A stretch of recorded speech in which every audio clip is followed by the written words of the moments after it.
Jadi ayah bunda bapak ibu, saya teringat dengan kisah sahabat Nabi Simak dengan iman yang pernah mendengarkan, kita ulang kembali, namanya Sauban. Siapa namanya? Sauban ayah bunda. Beliau tidak pernah absen subuh ke masjid. Beliau selalu berangkat ke masjid subuh hari. Tapi aneh, lucu bin ajaib, beliau tidak pernah solat di belakang Nabi Muhammad di sini. Beliau nggak pernah di belakang Rasul.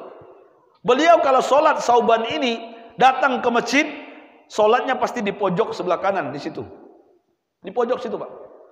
Paling pojok. Ya, singkat cerita ayah bunda bapak ibu, ketika pagi itu Rasulullah menjadi imam, Rasul menatap ke belakang sambil berkata, "Sawu sufufakum fa inna taswiyata sufuf min tamamis." Aina Sauban? Beliau tidak melihat Sauban di pojok. Mana Sauban? Dijawab oleh sahabat, "Ma'arafna ya Rasulullah, kami nggak tahu." Nggak mungkin Sauban nggak ke masjid. Dia orang beriman, bukan munafik. Kita tunggu Sauban. Dia orang soleh, dia orang jujur. Kita tunggu Sauban. Waktu subuh singkat, Sauban nggak datang ke masjid, bapak-bapak. Akhirnya Rasulullah sholat dengan sahabat. Setelah beliau sholat, zikir doa seperti kita tadi dengan imam. Akhirnya beliau tazkirah, tausiah seperti ini, kajian. Setelah itu syuruk, anggap jam 6, isyraq, sholat 2 rakaat. Akhirnya beliau bertanya kembali kepada sahabat, di mana, siapa yang tahu di antara kalian rumah Sauban? Perhatikan bapak ibu. Siapa yang tahu rumah Sauban? Di pojok sahabat menjawab, "Araftu ya Rasulullah baitahu manzilahu." Aku tahu rumah Sauban ya Rasulullah. Apa kata beliau? "Antarkan aku ke rumah Sauban." Dalam riwayat lain, beliau mengutus sahabat. Kita ambil, beliau berangkat. Akhirnya apa? Beliau jam 6 pagi bapak ibu berangkat ke rumah Sauban, pengen tahu kenapa Sauban nggak ke masjid. Jam 6 pagi berangkat, perjalanan panjang sampai di rumah Sauban jam 9. Berarti jarak masjid dengan rumah Sauban berapa jam? 3 jam. Perhatikan, simak dengan iman. Ini kisah nyata.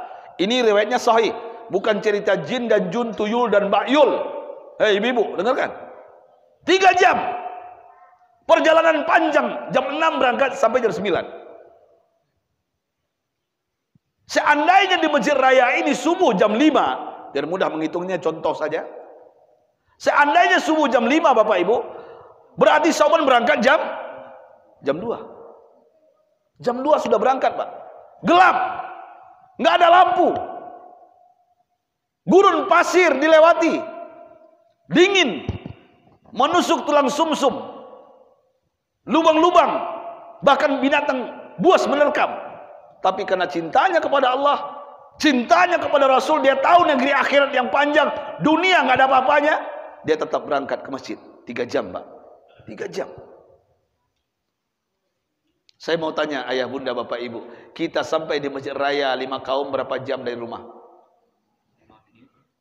Berapa jam? 5 menit. Itu pun pakai motor NMAX. Itu pun pakai motor Beat. Betul nggak? Ada yang bawa mobil, bukan berjalan kaki seperti Sauban. Sauban ayah bunda jalan kaki 3 jam demi cintanya kepada Allah dan Rasulnya. Dia tidak ingin dikatakan munafik, hipokrit, nifak. Perhatikan, yang bikin sedih lagi ketika sampai di rumah Sauban jam 9, digetok pintu, "Assalamualaikum." Yang membuka pintu seorang perempuan. "Waalaikumsalam." "Aina Sauban?" "Mana suamimu Sauban?" Dengan air mata perempuan ini ibu-ibu menjawab, "Ya Rasulullah, ya Nabi Allah, Allah mencintai suamiku. Allah rindu dengan suamiku. Allah sayang kepada suamiku. Ya Rasulullah, suamiku Sauban qad tuwfiya." Suamiku Sauban telah wafat, meninggal dunia. Dia pergi untuk selama-lamanya.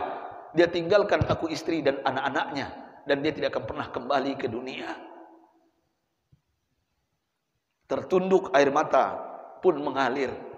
Yang bikin sedih lagi, ayah bunda istrinya mengatakan kepada Rasul, "Sebelum kematian suamiku ya Rasulullah, sebelum beliau mati ya Rasulullah, pergi menghadap Allah, Ada 3 kalimat yang diulang-ulang oleh suamiku. Aku sedih ya Rasulullah. Tahukah Bapak Ibu, yang memisahkan Sauban dengan masjid, kematian. Yang memisahkan Sauban dengan masjid raya 5 kaum, kematian. Seandainya Sauban tidak mati Bapak-bapak, maka dia tidak akan pernah berhenti untuk datang ke masjid di subuh hari. Seandainya ruh dan jasadnya tidak berpisah, maka dia tidak akan pernah berhenti datang ke masjid raya 5 kaum untuk menunaikan ibadah subuh berjamaah. Tapi kematian yang memisahkan Sauban dengan masjid. Yang bikin sedih ketika istrinya mengatakan, "Ya Rasulullah," sebelum kematian suamiku dia katakan 3 kalimat berulang-ulang sambil mengucapkan air matanya bercucuran. Apa kata suamimu sebelum kematiannya? Yang pertama, "Ya Rasulullah," sambil dia melihat ke atas, dia mengatakan, "Ya Rabb, ya Allah, kenapa enggak jauh lagi ya Allah? Alangkah lebih baik jauh lagi ya Rabb. Kenapa enggak jauh lagi ya Allah? Kenapa enggak jauh lagi ya Allah?" Dia menangis ya Rasulullah. Aku hanya bisa berkata, "Ada apa suamiku? Engkau menderita seperti ini, menangis, berteriak. Ada apa?" Aku tidak paham ya Rasulullah maksudnya. Akhirnya Rasulullah terdiam, dibisikkan oleh Jibril. Tahukah ayah bunda apa maksudnya? Ternyata Sauban sebelum kematiannya melihat tempatnya di surga. Allahu Akbar. Melihat rumahnya di surga. Ketika Allah memperlihatkan rumahnya di surga 3 jam kecil, makanya dia mengatakan kepada Rabbnya, "Ya Rabb, aku pengen jauh lagi ya Allah." Dia melihat rumah 5 jam lebih besar, 7 jam lebih besar. "Ya Rabb, aku pengen 5 jam, 7 jam ke masjid ya Allah. Aku tidak ingin 3 jam ya Rabb. Kembalikan aku ya Rabb. Jangan ambil nyawaku ya Allah. Aku ingin jauh lagi ke masjid." 3 jam menurut Sauban itu singkat dan pendek. Tapi bagi kita hari ini, saya sampaikan di awal, kadang-kadang masjid depan rumah kita lewati.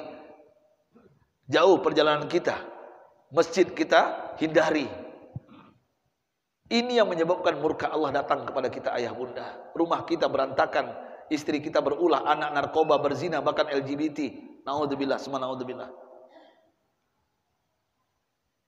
Dia menyesal, Pak. Kenapa enggak 5 jam, 7 jam? Kenapa enggak jauh lagi? Yang kedua, ya Rasulullah, kata istrinya, suamiku mengatakan meracau, mengigau, mengulang-ulangi kalimat. Apa kata suamimu? Dia mengatakan, "Ya Rabb, ya Allah, kenapa enggak yang baru ya Allah? Kenapa enggak yang baru ya Allah? Kenapa enggak yang baru ya Allah?" Dia menangis ya Rasulullah, diulang-ulang kalimat itu. Kenapa enggak yang baru? Tahukah Bapak Ibu maksudnya? Ternyata Sauban sebelum berangkat ke masjid jam 2 sampai jam 5 di masjid, beliau pakai 2 lapis baju, Pak. Yang di dalam yang bersih, yang di luar ini kumal, kusam, usang, untuk menghindari angin pasir, angin badai, dinginnya pagi hari.